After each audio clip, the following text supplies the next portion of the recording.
अस्सलाम वालेकुम दोस्तों, सिंध के नौजवानों के लिए खुशखबरी है। सिंध रेस्क्यू 1112 में वैकेंसी अनाउंसमेंट हो चुकी हैं। BPS 11 से लेकर BPS 17 तक सिंध का डोमिसाइल रखने वाले जवान इसमें अप्लाई कर सकते हैं।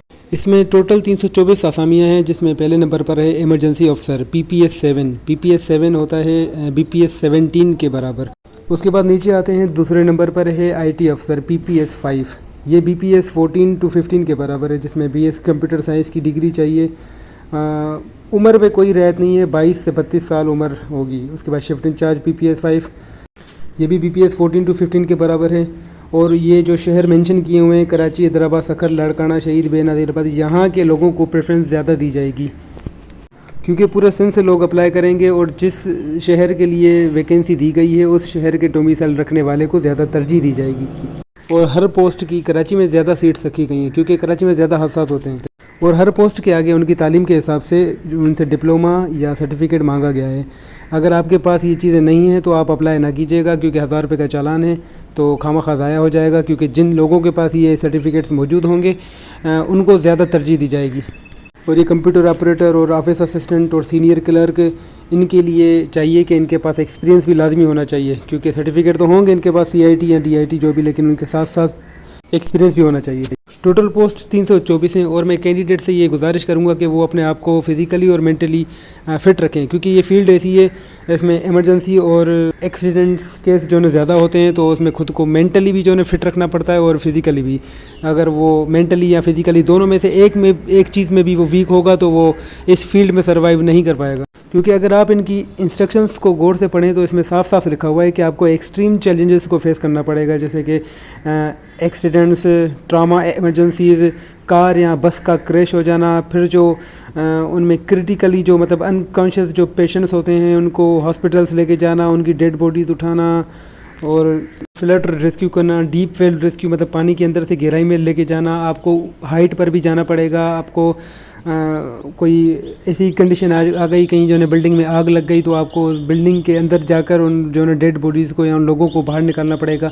आप रेस्क्यू का काम आपका यही है कि लोगों को बुरी सी बुरी हालत में उनको बाहर निकालना, चाहे वो पानी में हो, चाहे वो आग में हो, या चाहे कहीं भी जो है फंसे हुए हों, तो उनको रेस्क्यू करना, ये आपका मेन आपका यही काम है। इसके लिए इन्होंने फ़िज़िकली एक क्राइटेरिया भी रखा हुआ है, जिसमें रनिंग, हाइट, सिटअप और पुशअप, ये तमाम चीज़ें जिस तरह पुलिस में भर्ती होती हैं उसके लिए जिस तरह सिलेक्शन होती है, ये रेस्क्यू भी सेम उसी तरह ही है। जिन लोगों में कोई फिज़िकली डिफेक्ट है या किसी की आई साइट 6/18 से वीक है, या उन लोगों में HIV या हेपाटाइटिस जैसी कोई बीमारी है, तो वो लोग अप्लाई ना करें, क्योंकि वो लोग इस जॉब के लिए सूटेबल नहीं हैं।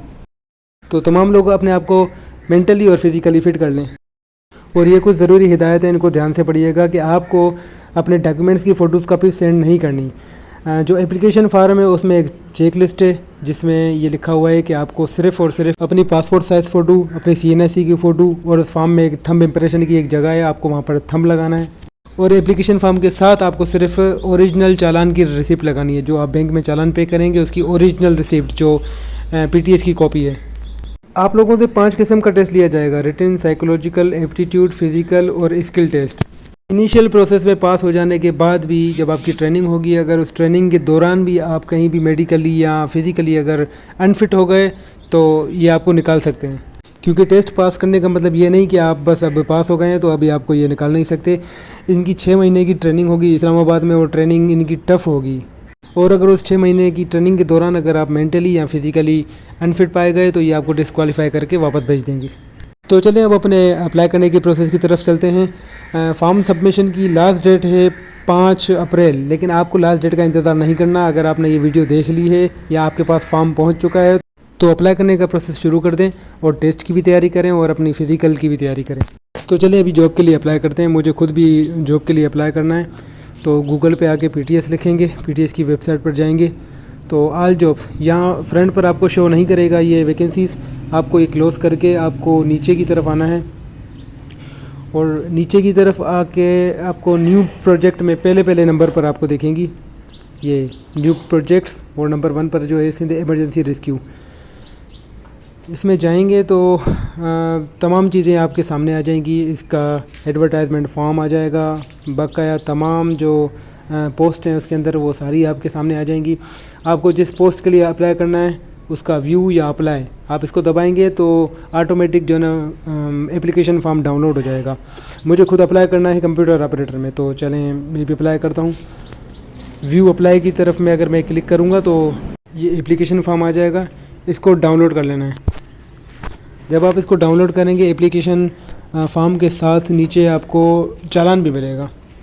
तो ये आपका सारा बायोडाटा है, आपका पर्सनल बायोडाटा, ये आपको फिल करना है और सही तरीके से फिल कीजिएगा, क्योंकि कोई भी अगर आपकी गलत इन्फॉर्मेशन गई तो वो आपके लिए आगे मसला कर सकती है। आपको आपके क्वालिफ़िकेशंस, आपकी स्किल्स और जो चेक लिस्ट की जो बात की गई थी वो यहाँ पर है। चेक लिस्ट में आपको थंब लगाना है, आपकी जो इन्फॉर्मेशन है वो आपको सारी देनी है, अपना CNIC लगाना है और जो चालान आप पे करेंगे उसकी PTS की एक कॉपी आप उस एप्लीकेशन फॉर्म के साथ अटैच करेंगे। यहाँ आपको थंब लगाना है और यहाँ पर अपने साइन करनी है। ये आ गया अपना चालान मेरा जो इस पोस्ट का है, शायद दूसरी पोस्ट का अलग अलग हो, मुझे नहीं मालूम, लेकिन आप जिस पोस्ट के लिए अप्लाई करेंगे आपको चालान आ जाएगा और उसकी जो प्राइस होगी वो भी लिखी होगी कि कितने का है आपका चालान। मेरा तो 1000 रुपये का है चालान। आप ये चालान बैंक के थ्रू भी पे कर सकते हैं और मोबाइल ऐप के भी ज़रिए पे कर सकते हैं, जेज कैश या ईजी पैसा, जैसे आपको बेहतर लगे। एप्लीकेशन फॉर्म पूरा फिल करने के बाद चेक लिस्ट में जो जो चीज़ें दी गई हैं वो सारी चीज़ें अटैच करने के बाद आपको इस एड्रेस पर TCS करना है। ये PTS का एड्रेस है इस्लामाबाद का, इस एड्रेस पर आपको बाय कुरियर पोस्ट कर देनी है। अगर आपको मेरी ये वीडियो अच्छी लगी और चाहते हैं कि आगे भी आपको जॉब की अपडेट मिलती रहें तो आप मेरे चैनल को सब्सक्राइब करें, लाइक करें और शेयर करें। तब तक के लिए अपना ख्याल रखिएगा। अल्लाह हाफिज़।